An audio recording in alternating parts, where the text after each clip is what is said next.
Olá, sejam muito bem-vindos a mais um Histórias da Bola. Eu sou a Carol Alvarez e aqui comigo está João Carlos de Freitas, o dono das melhores resenhas do futebol. Tudo bem, João? Oi, Carol, tudo bem? Bom dia, boa tarde, boa noite.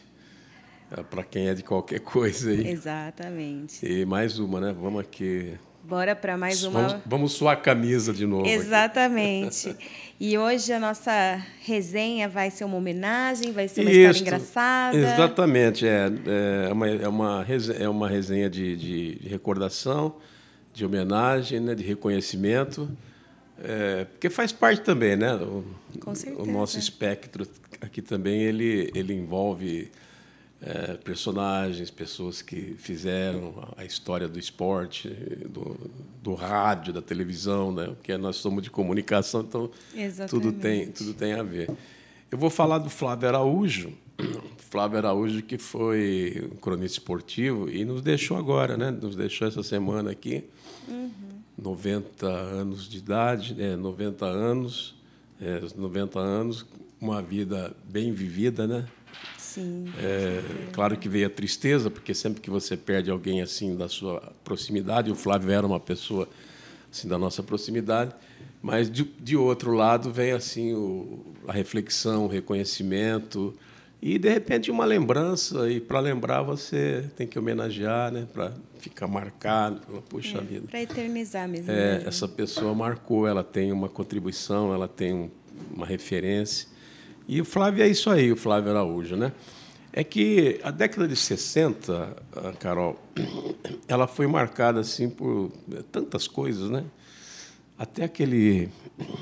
Tem um livro do Joeni Ventura, que ele fala assim, 1968, o ano que não terminou, né? A década de 60, um ano tumultuado, um ano de muita mudança nos Estados Unidos. Martin Luther King tem aquela luta, né? Eu acho que é ali que começou efetivamente o chamamento, a luta contra o racismo, foi ali. Sim, não é? Eu acho que ele é o grande pai ele que introduziu, Martin Luther King, que introduziu esse questionamento, né? Essa consciência. Que antes parece que não tinha voz. Né? Realmente, o negro, o preto e outras etnias aí eram preconceituadas como são hoje, só que hoje tem voz, né? Hoje, ai de você, se você se insurgir. Então, essa década foi importante por isso. Os Beatles, né? Uma década assim, forte, né? Tudo acontecia.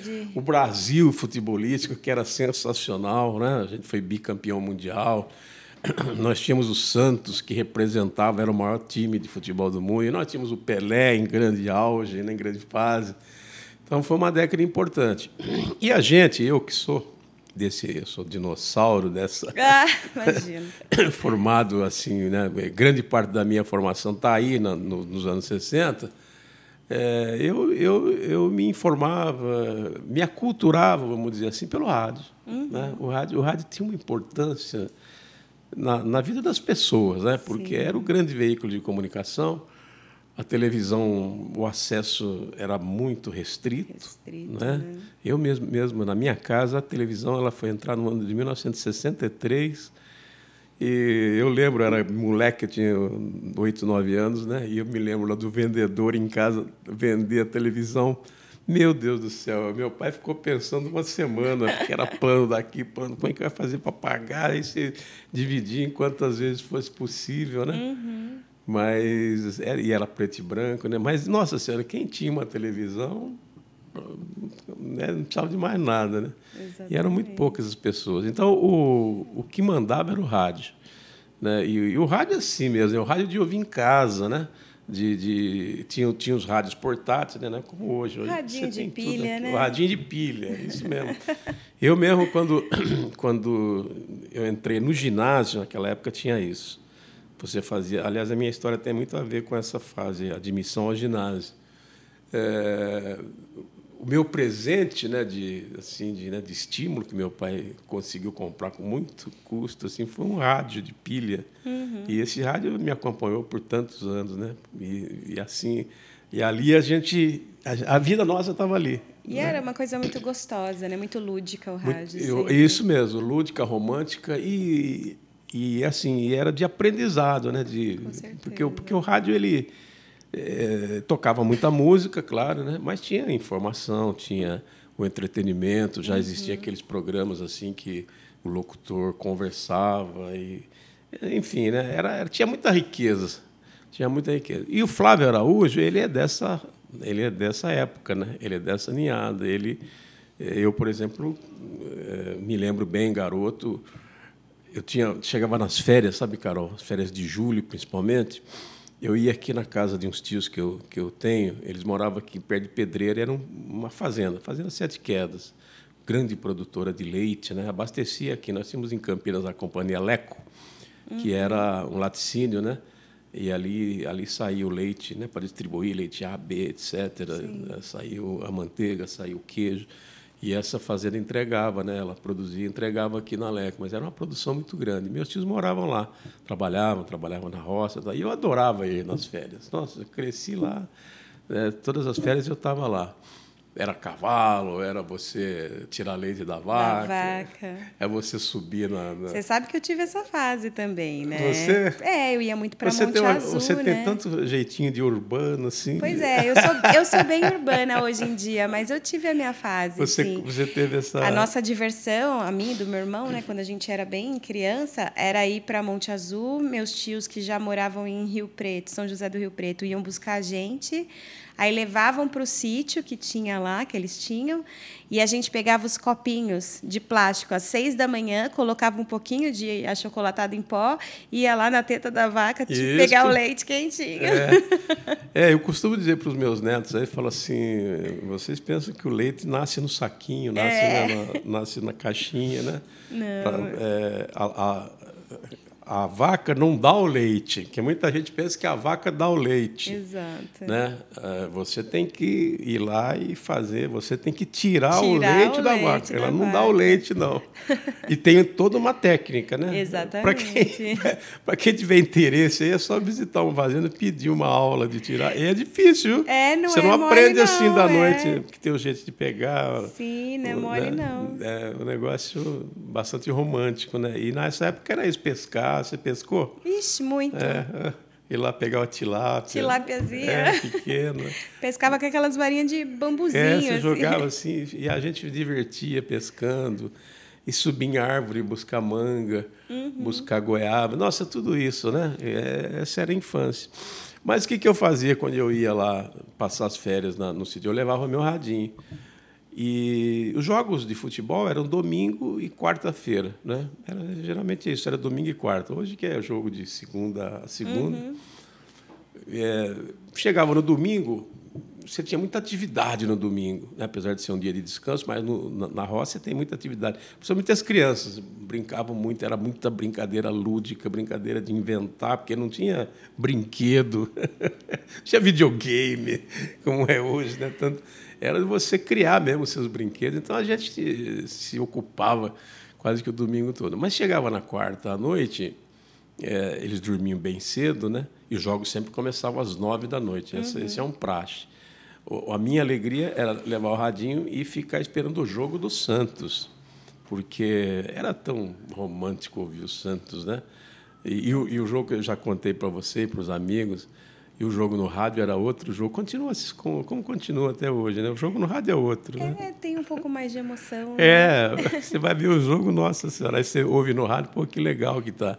Então, a minha alegria era essa. E eu ficava ouvindo, principalmente a Rádio Bandeirantes, que era uma rádio mais abrangente na época, e eu tinha os meus locutores, que eram Edson Leite, o Pedro Luiz, o Fiore, né? O Fiore Gilhote, e dentre eles o Flávio Araújo, né? Que era da Rádio Bandeirantes. Eu nunca me esqueço, viu, Carol? Eu ouvi uma vez um jogo do Santos contra o São Paulo, com seu time.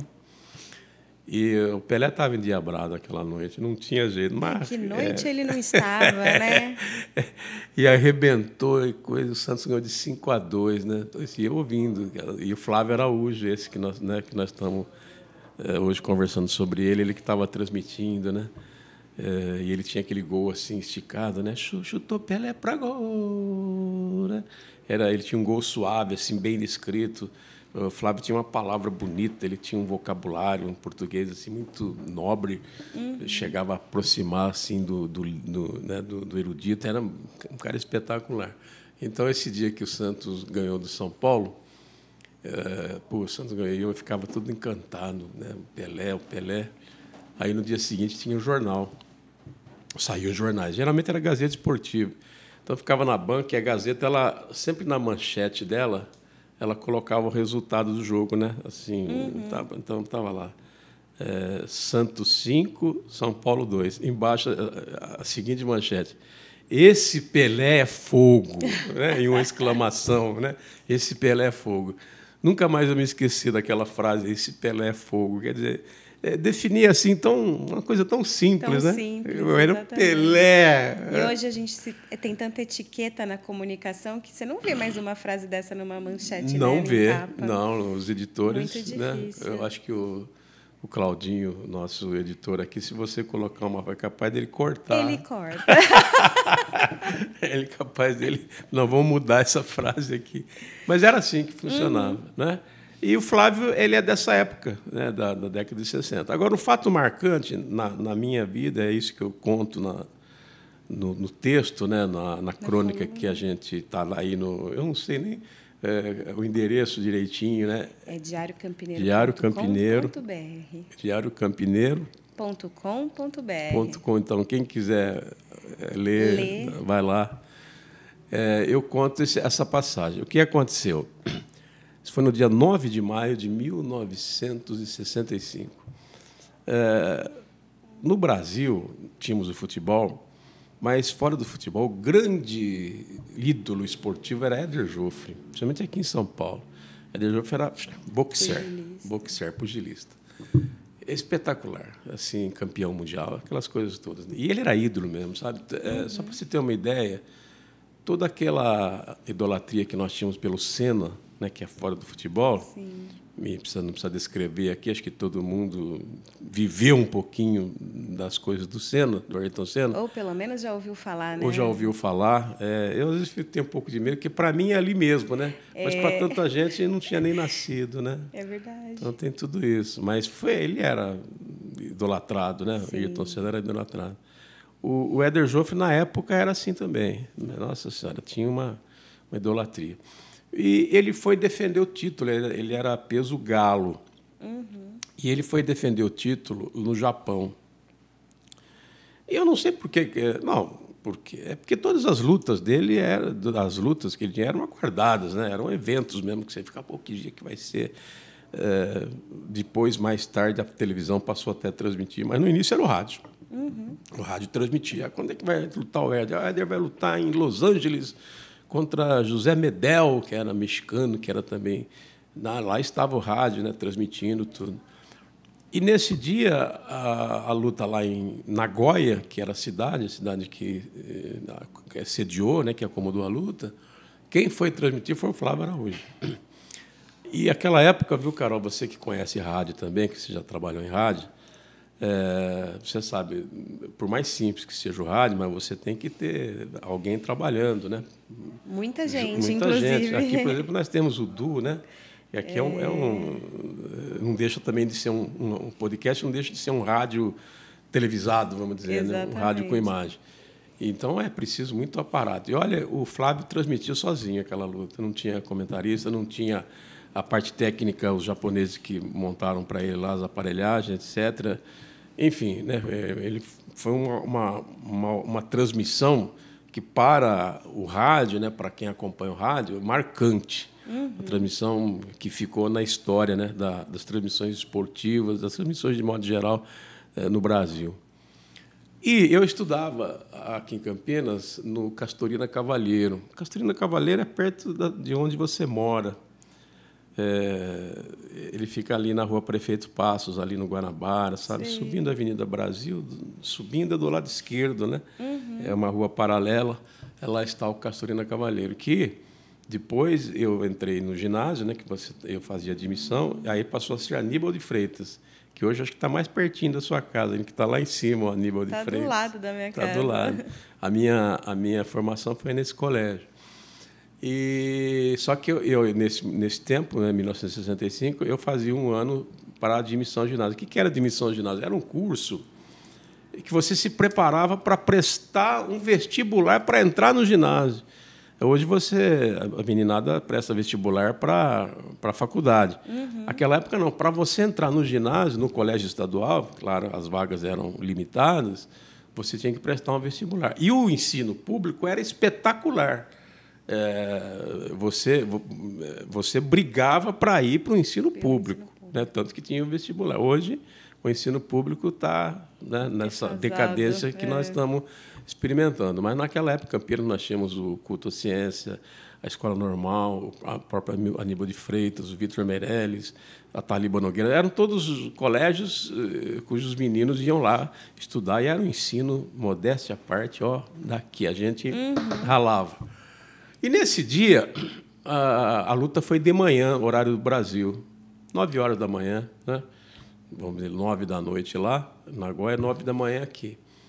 O que fez o diretor da escola? Ele dispensou a aula e colocou todos os alunos no pátio, né? Ficou o colégio inteiro, né? Muitos alunos ali no pátio, para ouvir a luta. Olha só, que interessante. Exatamente, todo mundo lá quietinho. E colocou um alto-falante, né? Sintonizou a rádio, que era a Rádio Bandeirantes, e junto com a Rádio Bandeirantes, tinha uma rede imensa, foram naquela época 320 rádios espalhadas aí pelo Brasil, que entraram em cadeia. E em São Paulo, a própria, na época não era Jovem Pan, era Pan-Americana, ela também entrou em cadeia. E é registrado como a maior audiência de rádio de todos os tempos, é esse evento, né? Essa transmissão. Na televisão, acho que você já tomou conhecimento disso, a maior audiência é o jogo Brasil-Inglaterra na Copa de 2002, né, que é aquele jogo de madrugada. A Globo registrou 90 e pouco de share, foi um negócio espetacular. E no rádio essa é a grande audiência, né? Isso é histórico também. Aí nós ficamos ali, né, nos acotovelando, ouvindo a luta. E muitos entendiam, outros não entendiam, né? E tecnicamente, assim, porque o pugilismo ele tem uma linguagem própria, tecnicamente, taticamente, ele tem os seus segredos, como todo esporte. Sim, né? Com como certeza. todo esporte. Então, o Flávio lá, ele era mais do futebol, mas transmitia assim, com uma desenvoltura grande. E a luta vai, né? Não direto, de direita, de jogo. Meninada ali. Atenção, chamava Arada, né? O adversário dele, Masahiko Arada, era um japonês mesmo sacudido, bom lutador também. E, né, o Arada bambeia, que você queria que ele fosse ao chão, né? Aquela torcida, criançada, papapá. Aí vai daqui, vai dali, durou um tempo bom. A luta teve 12 assaltos. Era o tempo, né? Peso galo, 12 assaltos. E aquela briga mesmo, né? Mas ninguém caiu. Muito bem. Terminada a luta, ia por pontos. Né? Decisão, ia a expectativa, né? Olha só, Carol, coisas que... O colégio inteiro dando as mãos, assim, né? Para que o Éder fosse o vencedor. Para ser anunciado o vencedor. Todo mundo puxa vida, né? É mais ou menos como você aguardar hoje resultado de medalha aí de ginástica, né? Que você fica esperando a pontuação. Né? Tem aquela expectativa. Ficou todo mundo assim, né? Na expectativa. E acabou a luta, o Flávio ele fez um comentário. Ele falou assim, olha, foi uma das maiores lutas da história do Éder Joffre. Foi difícil, mas ele ganhou por pontos, né? Flávio já deu a vitória para ele por pontos. A gente ficou um pouco mais aliviado. Aí, Carol, aí vem o veredito efetivo, né? Aí vem primeiro jurado, tantos pontos, tal, Arada. Já dá aquela murchada, né? Monte, falou, pô, faltavam 2, né? Segundo jurado, empate. Eu já tinha, né? Falei, caramba. Aí restava o terceiro jurado. Se ele desse empate, o Arada ganhava. Se ele desse vitória para o Éder, ia para outro critério, né? Agora, se desse para o Arada, um abraço. E aquele último voto foi sofrido todo mundo ali. Aí vem o Benedito. Último voto, Arada! Poxa vida! E o Flávio indignado, não, porque isso aqui é lá, que não, né, foi roubado, aquelas choradeiras. E a gente, nossa, triste. E o Flávio até soluçou na transmissão, o Flávio Araújo, ele soluçou na transmissão, assim. E os meninos, né, porque durou a luta mais de quase 2 horas, uma luta disputada. E a gente não teve outro jeito, né? Senão voltar para a sala. Como é que volta para a aula, né? Se deparar com matemática, com português, com geografia. Mas tinha que voltar para a aula. Voltou o colégio inteiro arrasado, né? Aquele sentimento. Agora, eu, como tinha assim, já uma certa vocação para a comunicação, eu sabia que eu ia ser da imprensa. Eu sabia que ia ser jornalista, não radialista, porque eu já gostava muito de escrever, a redação era à mão. Então, a minha cabeça era assim, sabe, Carol? Eu falava, eu vou jogar no Flamengo, vou para o Rio de Janeiro, jogar no Flamengo, eu jogava bem, e vou ser jornalista, vou estudar jornalismo e tal, né? Nada disso aconteceu. O sonho do Flamengo ficou bem distante. Mal, eu cheguei no liceu aqui e olha lá, né? Mas era esse o sonho de criança. E voltamos para a sala, todo mundo arrasado, tá? Mas eu voltei, eu fui com aquele registro, pensando, puxa vida, que transmissão, que locutor, né? Poxa vida, todos nós emocionados, pô, isso é legal. Então aquilo já me conduziu assim cativou a um gosto, né? E foi pelo Flávio Araújo. Muito bem. Aí o tempo passou, né? Eu continuei acompanhando, como fazia sempre, e o Flávio Araújo foi o primeiro cronista esportivo que saiu da editoria de esporte, que, na época, a editoria de esporte ela era subjugada. Ia para o esporte ou para a polícia, editoria de polícia, aquele jornalista que era pouco dotado. Né? Então, aquele que, tinha muito talento. Que não tinha muito talento ia para esporte ou para a polícia. Então, era esse o conceito. Né? E o Flávio, um dia na TV Bandeirantes tinha um jornal, chamava-se Titulares da Notícia.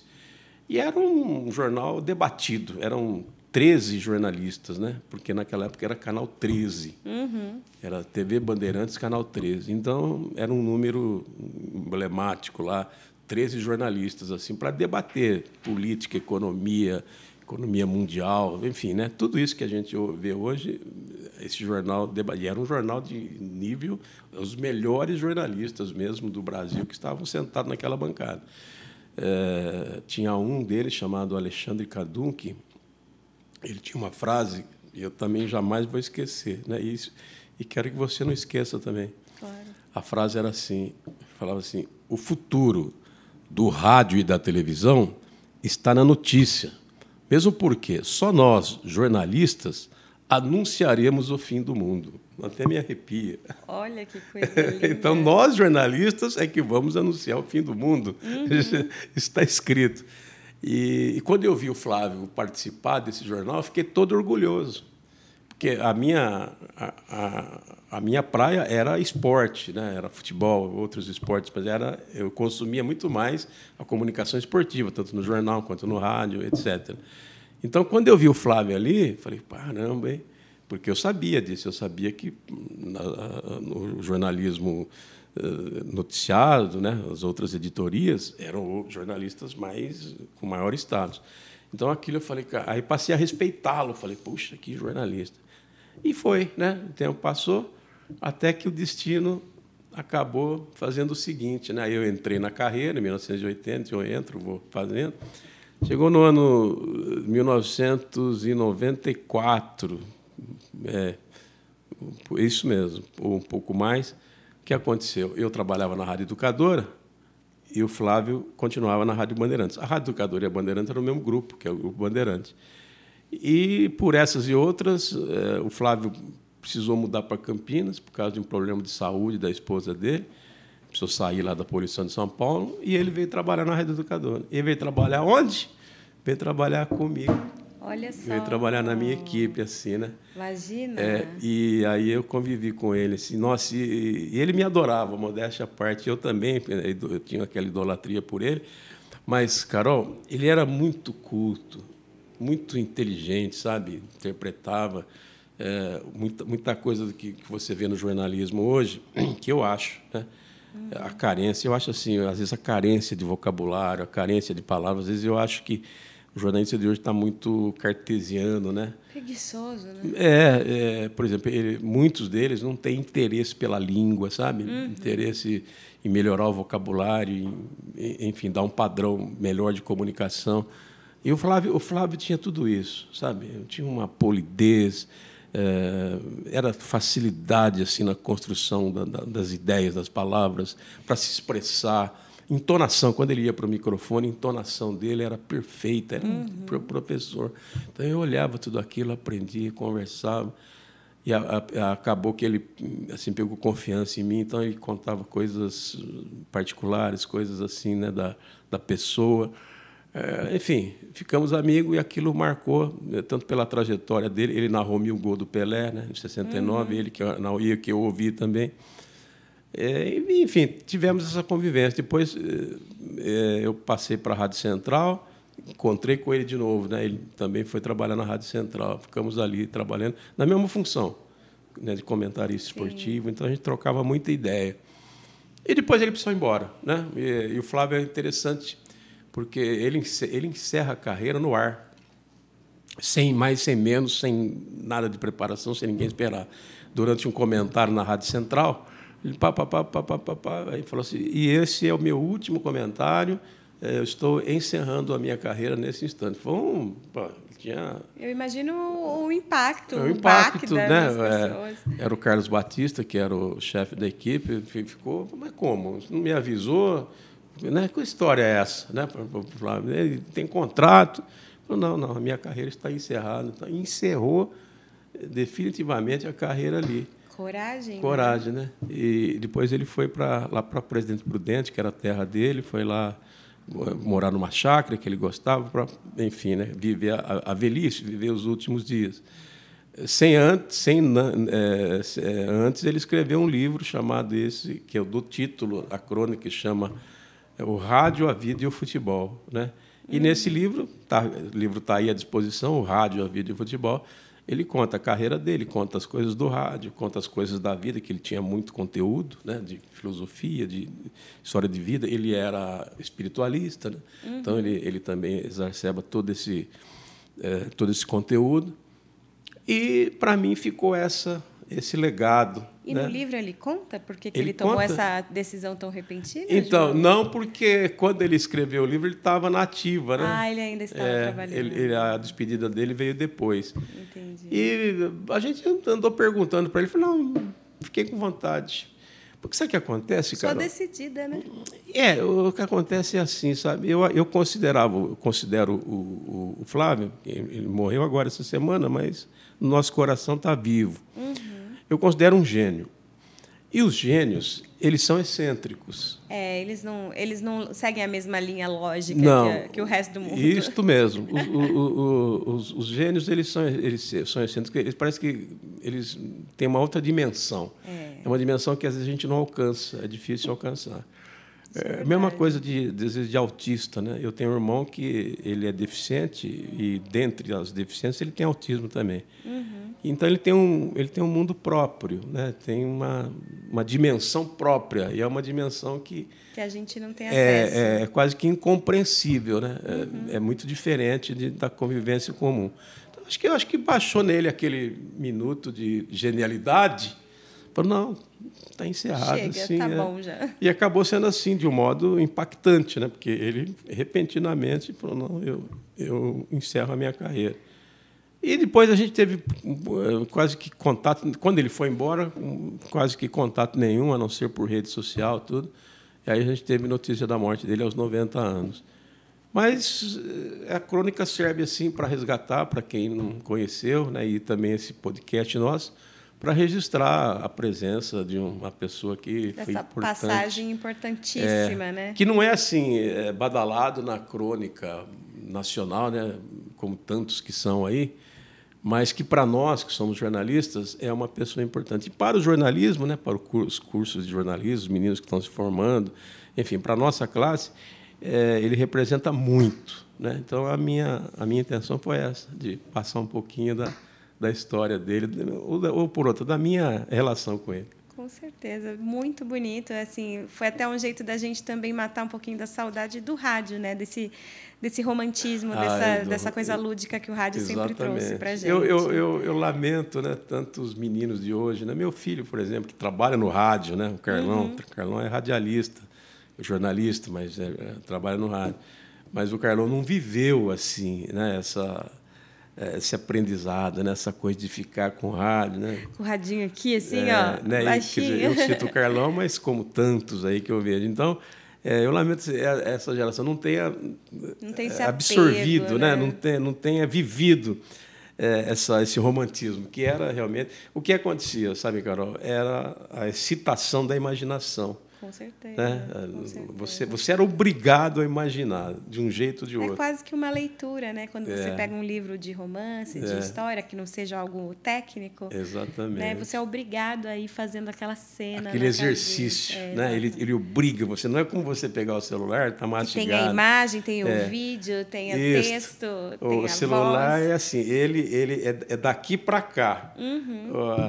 A imaginação do rádio é daqui ou daqui para cá. Então, era uma outra cultura. Tá certo. Muito legal, João. Obrigada. Bom, se você gostou dessa história e quer rever ou acompanhar as outras, é só acessar o nosso canal no YouTube ou, como o João bem lembrou durante o podcast, o site do jornal, que é diariocampineiro.com.br. Até a próxima.